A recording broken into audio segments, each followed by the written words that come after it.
So to show you how these sort of 4 different flavours work, we're going to make a pate together, and we're going to make sure that we use something from each corner.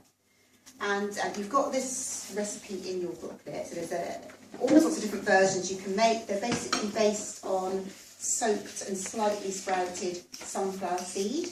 You could use a different seed or a different nut if you wanted to. And a grated root vegetable. So I've used beetroot because they just looked really nice in the shop, and it makes really beautiful pink colour pate. But you could use grated carrot, or you could use celeriac, you could use sweet potato, you know, whatever you've got. So you have to bear with me through the noisy bits. I've grated it up just to make it easier on the machine. And I'm going to put that in first. That's beetroot, isn't it? So that's grated beetroot. And beetroot is naturally sweet. So that's the sweet part of our recipe covered. And obviously it's a savoury pate that we're making, so we don't want it ever so sweet anyway. They're all slightly different, so it's really important once you've kind of followed the recipe to taste it, and maybe you want it sweeter or more salty or whatever, so you can adjust it a little bit. So I'm just going to give that a bit of a go first. And I'm using a Vitamix, which is a really good high-powered blender, but you don't need one of these to make this recipe. You can make it in a food processor, whatever you've got at home. It'll come out a bit more grainy. If you make it in a food processor, in these it comes out, you know, very sort of smoother cream, but it will taste equally delicious either way, so it doesn't really matter. Sorry about the noise.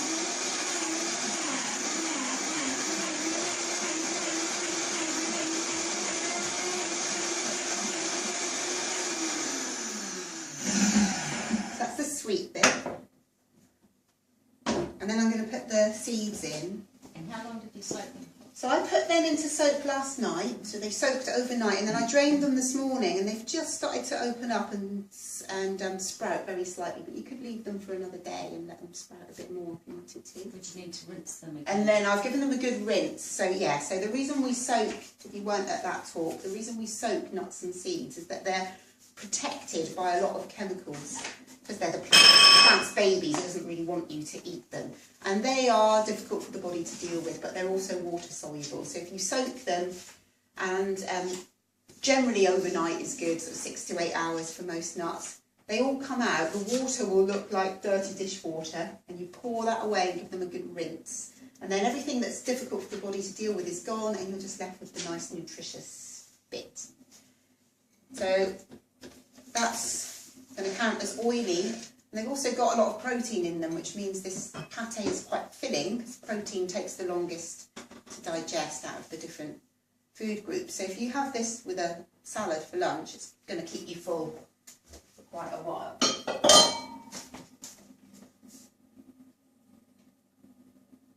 And then I'm going to put a little bit more oily ingredient in, that's some olive oil.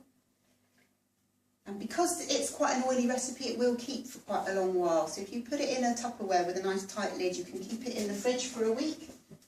You manage to keep it for that long. And then for the sour ingredient, we're going to use lemon juice, but you could use vinegar.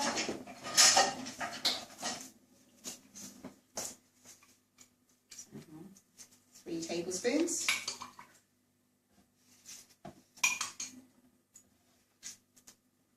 And then I'm going to use that amazing umeboshi as the salty, sort of salty and sour. So 3 teaspoons of this.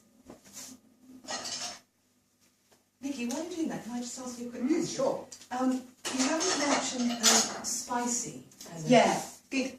That's really good to bring that in. Yeah, there is a kind of another category which is spices, and obviously that's also really important for making food tasty, and using fresh herbs wherever you can as well. And then there's that other flavour, I think it's called umami, yeah, which in Japan, which just means that kind of like satisfying depth.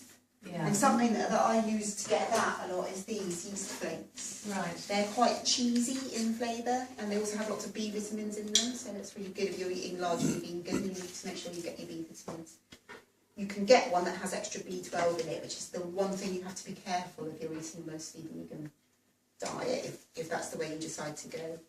So they kind of fulfil that. And yeah, definitely spices. And where would we be without spices and herbs? They're like So what brings everything alive, aren't they? would you see that as a sort of fifth Yeah, kind of? yeah, definitely. And we're going to put a big whack of fresh herbs in here. Thank Stick you. this one in. Yeah, please feel free to interrupt if you want to ask anything. And as you can see, I'm not really measuring that very carefully. Because it's going to taste nice. You don't really have to be that careful. Okay, so I'm just going to give that a whiz and then we'll put some fresh herbs in. The good thing about a Vitamix is that it comes with this pole and you can kind of, you know, how sometimes things don't go to the bottom and you have to keep stopping and scraping it down. So it's nice to be able to do it while the machine's running.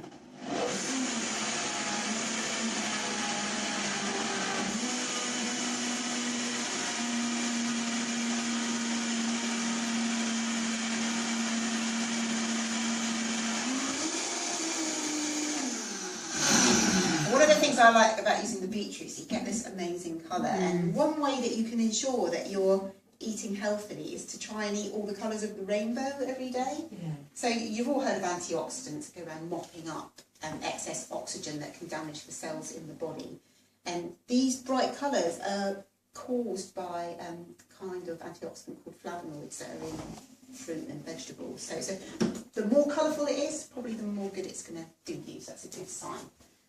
And then you can chuck any herb you like in. Dill works really well with beetroot, but I couldn't find any dill. Although having said that, if you can't get hold of fresh herbs, dried dill is the one dried herb that seems to be just as good as it is in its fresh state. So I've never seen anyone do that with basil plant before. what, just rip the whole thing off? Yeah, just rip the bloody thing off. We're going to bung it all in there. And then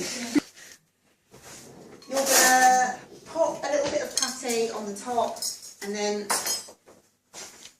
sprinkle some of these lovely little China rose radish sprouts on the top. So these tiny baby plants absolutely chock full of enzymes and They call China nutrition. rose. Yeah, isn't that a lovely name? Yeah. I just chose them because they're pink, basically. Come on. And these flax crackers made by my friend Nancy, a slightly kind of salsa-y flavour, and onion bread I made in the dehydrator. So I've left it a bit wetter than I normally do, just, you know, if you've just come off a fast. So there's just one of these each, so you don't get too sort of stodged out. So I don't kind of recommend eating loads and loads of dehydrated food, because it will slightly dehydrate you. But if you're giving up bread, people often miss a kind of vehicle to put other things on top of, so they can be really good sort of temporary replacement for that. I think I just saw big basil leaves then that didn't get incorporated, so Yeah. and the good thing about these pates is, the secret is using loads and loads of really gorgeous fresh herbs, and they're completely acceptable to other people. You can take them to a, you know, to a potluck or, you know, a lunch or a barbecue. The carrot and coriander one is even more acceptable. It's even a normal colour. And people won't go, oh, what's that weird raw stuff? They'll just say it's yummy and probably eat all of it before you get some. So always make lots. Because the meat eaters always eat the vegetarian stuff. Exactly. Oh, It's inevitable. and then complain that Nikki, is there some of that raw vegetable left as well? Yeah. Let's bring that back out.